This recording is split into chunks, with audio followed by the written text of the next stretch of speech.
Rationing server ધીમું પડતા તહેવારોમાં અનાજ વિતરણ ખોરવાયું છે। ફેર પ્રાઇસ શોપ એસોસિએશન દ્વારા સરકાર સામે ગંભીર આરોપ લગાવવામાં આવ્યા। સરકારી ગોડાઉનમાં ચણા, તુવેર દાળ અને તેલનો જથ્થો ખૂટ્યો છે। ગ્રાહકોની મુશ્કેલીઓ માટે દુકાનદારો નહીં પરંતુ સરકાર જવાબદાર છે। નવી ટેકનોલોજી અને CBDC વ્યવસ્થાને લઈને સરકાર સામે સવાલો છે। સમયસર અનાજ ન મળે તો ઉગ્ર આંદોલનની ચીમકી ઉચ્ચારાઈ છે। ગ્રાહકોને દુકાનદારો સાથે તકરાર ન કરવા એસોસિએશનની અપીલ કરવામાં આવી।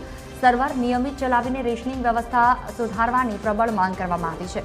અનાજથી વંચિત રહેનાર ગ્રાહકોની જવાબદારી સરકારની છે તેવી વાત પ્રહલાદ મોદીએ કરી। તહેવારોનો પ્રસંગ હોય અને ગ્રાહક જ્યારે દુકાને આવીને ધક્કો ખાય, જેમનું CBDC થયું છે, એવા ગ્રાહકો પણ દુકાનદારો સાથે તકરારો કરતા આવ્યા છે। ત્યારે સરકારે સત્વરે જેમ 25 તારીખે ખોલવામાં આવે છે CBDCના ગ્રાહકોને અંગૂઠાથી આપવાનું, એમ અત્યારે કેમ નહીં?